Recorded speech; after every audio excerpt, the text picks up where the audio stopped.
Moving to our top story today, as Israeli-Palestinian clashes continue, global calls for calm are deepening.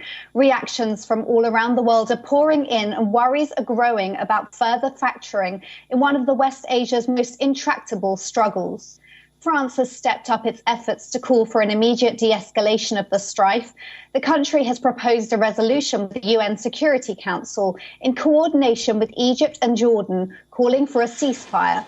According to the resolution, the three countries agreed on three simple elements.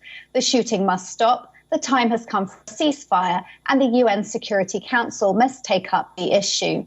The statement reads out that French President Emmanuel Macron and his Egyptian counterpart Abdel Fattah al-Sisi, who is in Paris for summits on Africa, agreed on the resolution in a video conference.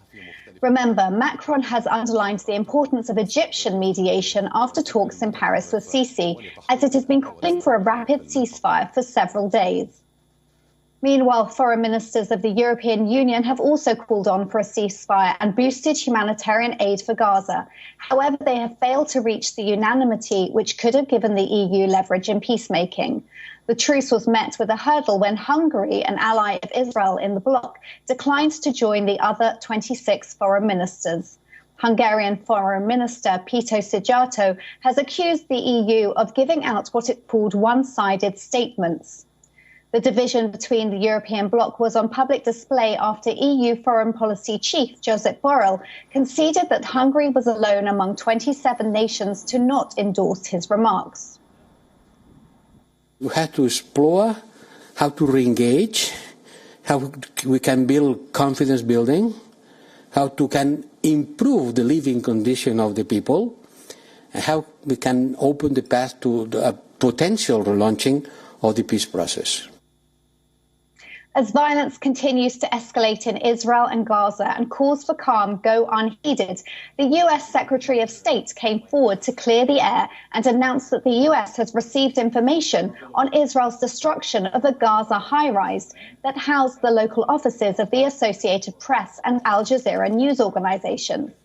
Israel claims that Hamas military intelligence officers were in the building, as well as assets of Islamic Jihad.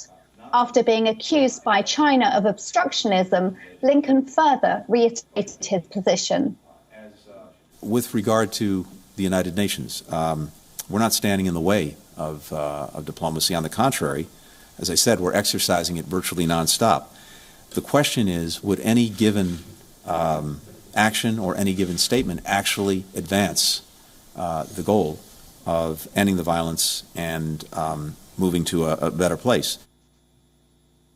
Remember, the UN Security Council has failed to adopt a simple declaration on the strife. This as the United States, a staunch Israel ally, has rejected three prior statements drafts proposed by China, Norway and Tunisia, which called for an end to the fighting.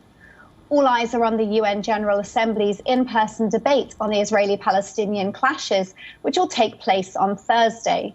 According to diplomats, the session will take place at a ministerial level, and several government officials have already indicated that they would take part.